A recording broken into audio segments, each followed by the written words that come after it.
Hello everyone, welcome back to another episode of Parts Talk. Thank you for joining me. I appreciate each and every one of you. Now, the EV revolution presents a transformative opportunity for the automotive industry, enticing entrepreneurs with its potential impact. However, it's a challenging venture, far removed from the simplicity of just starting an app or a social media company.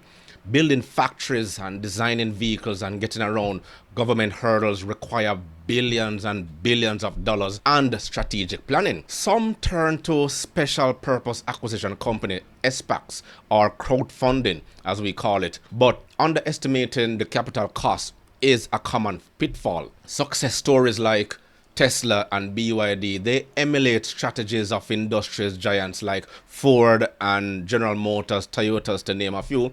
But failures like Lordstown, Fisker Motors, Indie EV, and WM, and recently Arrival highlight the difficulty of balancing innovation with industry traditions in this fiercely competitive market. Now, today I will react into a more recent video here by the CNBC, and they have been showcasing a lot of the issues in the EV mandate. I'm surprised some of these mass media companies, mainstream media companies, are highlighting the information that we have been presented here, the smaller media companies. Well, I don't consider myself a media company yet, but we will react to what is going on in the market and how it will pose problems to the average man and woman who are somehow unaware of the seriousness of this mandate. We already have to get up and face life plus taxes and the high inflation, high cost of living, and wars are looming right now as we speak.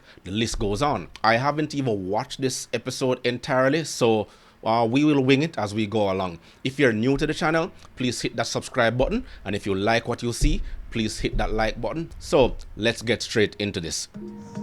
The EV revolution has offered entrepreneurs the chance to make history and, at times, piles of money. Elon Musk's wealth skyrocketing thanks to a surge in Tesla shares. So I present to you the Cybertruck.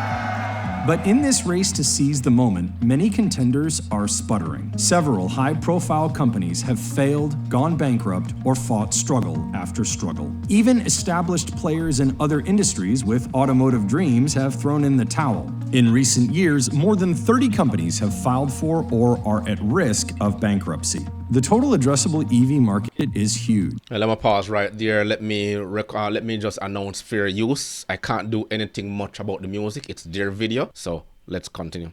Tesla, which controlled more than 50% of it in the US in 2023, sold more than 650,000 vehicles in the country and raked in more than $82 billion in vehicle sales and leasing revenue worldwide. And EVs made up just 8% of US new car sales that year. They're expected to be 46% by 2030. That's nearly 8 million vehicles.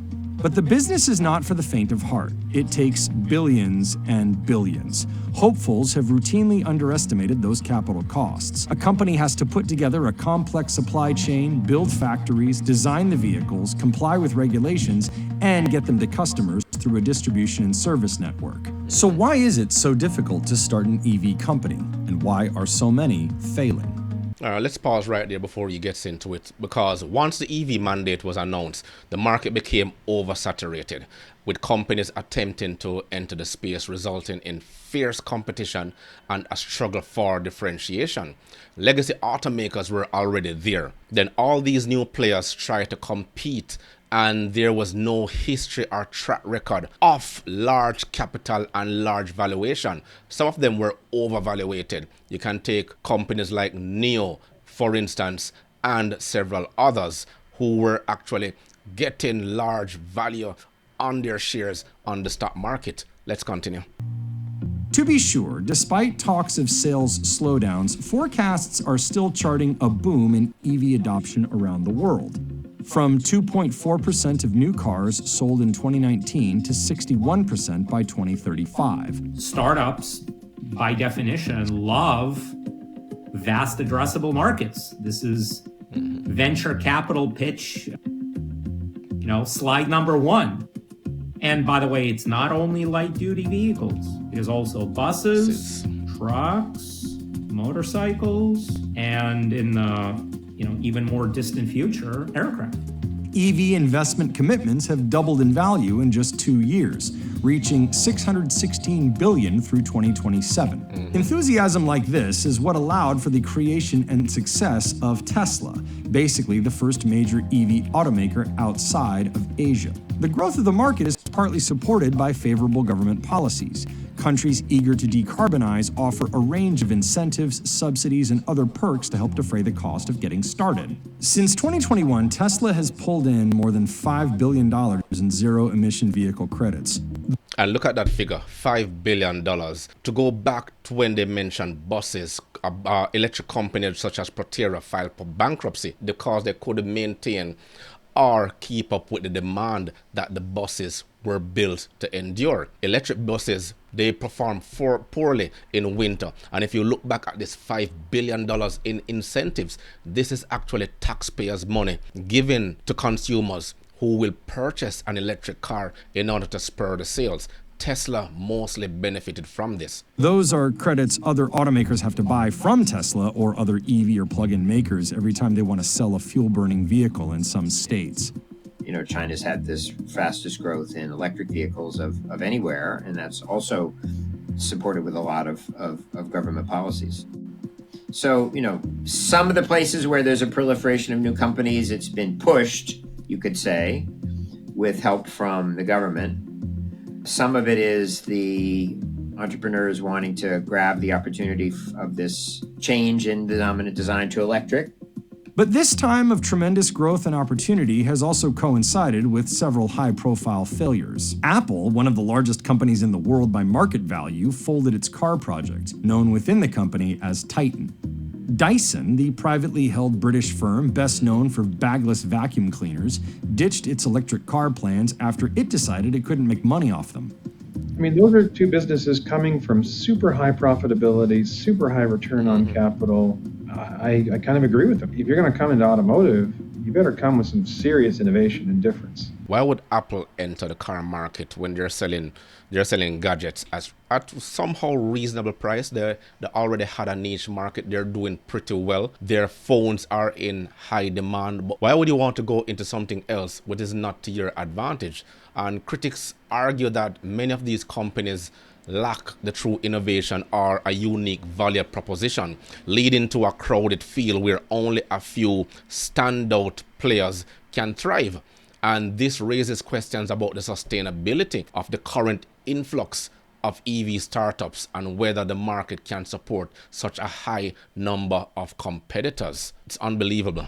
Car to market requires a mix of engineering and design talent and ability to execute, actually securing manufacturing space and suppliers, confronting stringent and complex regulations, and actually bringing something new to the table. Even if you start with an advantage, you have the clean sheet of paper opportunities that startups have, you have to learn all these really hard things that the big automakers do. You know, you have to learn to design, and you have to learn to build a supply chain, you have to learn to manufacture, you have to learn to sell and deal with repair and maintenance and after sales service and all that. Yeah. But above all, it takes capital.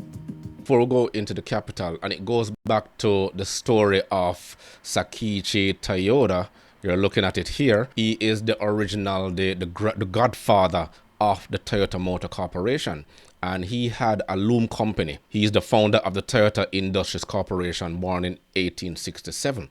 And what he did was he had his loom company. He traveled to the United States, saw cars for the very first time, all those Ford Model A running around. He was intrigued by what he saw. So he went back to Japan with the information he had, worked his fingers to the bone, sold most of the shares into his company, and then handed over that capital to his son, who then started Toyota Motor Corporation. And what they did was they took one of the Model A, Ford's Model A, back to Japan, stripped it down all the way down, and then studied every single component.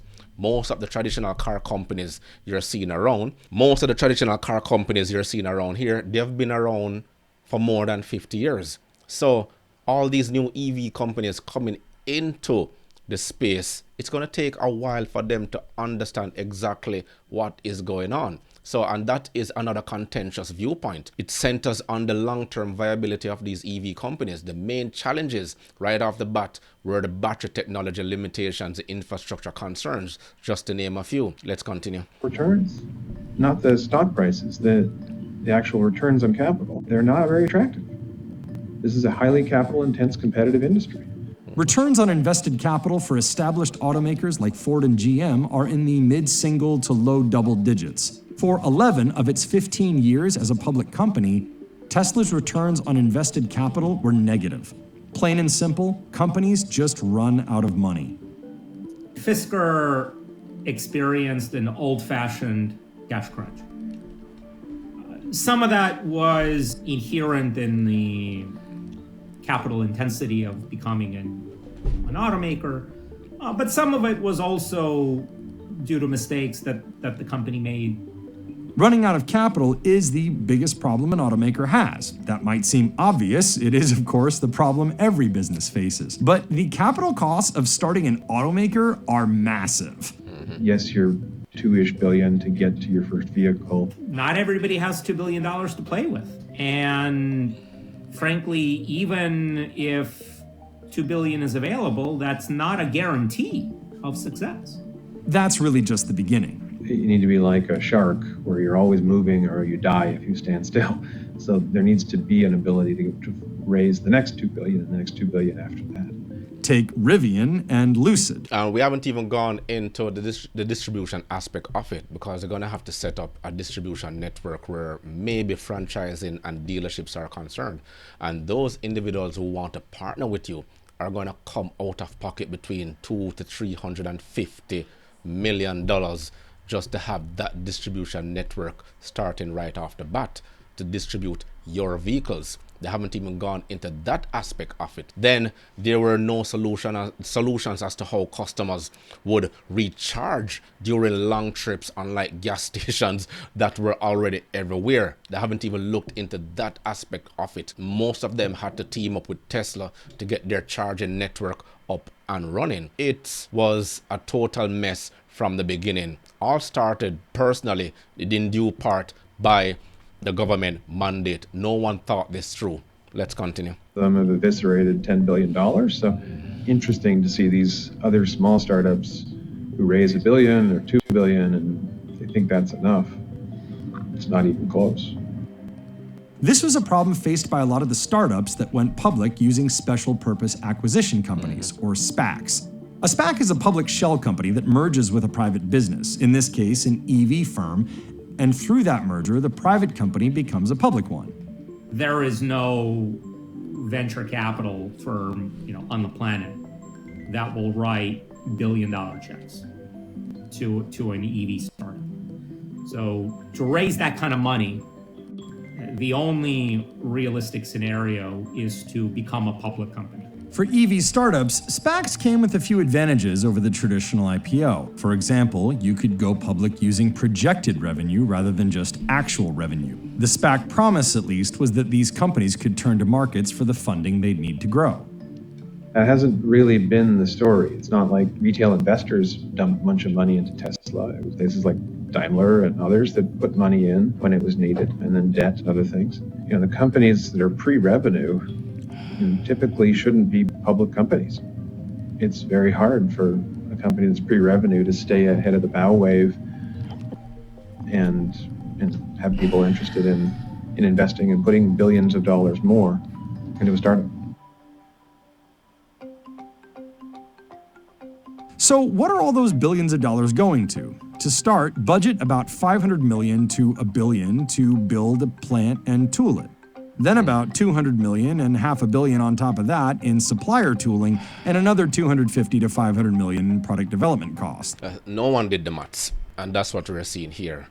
I'm going to wrap this up because we're not going to go through the entire video. So the skeptics can argue that while EVs may hold a promise for reducing emissions and addressing environmental concerns, the practicality and scalability of mass adoption remain in question. And this perspective sparks debate over whether EV startups are simply riding a trend or genuinely contributing to a sustainable automotive future. The Federal Motor Vehicle Safety Standards, or FMVSS for short. The barriers to entry on things like FMVSS are aggressive, are tough. And they're tough because these are things that can kill people, and kill people immediately. But a car also has to be refined enough to comfortably drive. And there's all these complex interdependencies around vibration and around, things that matter to drivers.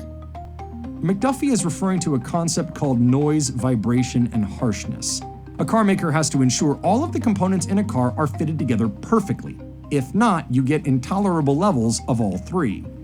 Every automaker that's ever succeeded is constantly doing a lot of this fine tuning. Tesla probably does a little less of it, and some people will complain about that. The fit and finish isn't as good, the gaps aren't so clean, things look a little shoddy, and so far people haven't cared because they love the power, they love the big screen, they love the software.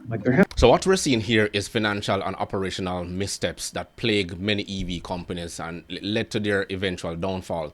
From the misallocation of resources to overly ambitious expansion plans, critics point to a pattern of poor decision making and a lack of strategic foresight among some EV startups. The success of EV companies is not solely contingent on technological innovation, but depth of vision and timing. And a lot of the startups were trying to be first mover.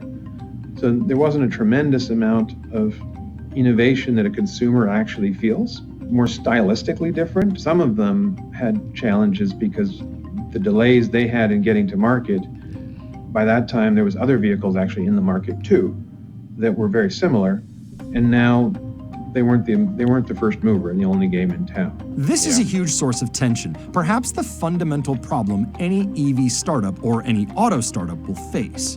Got this dichotomy of you need to change stuff and be different, but there's a lot of tried and true that's in existing vehicle designs and approaches and validation methods that you take risk when you don't do those things.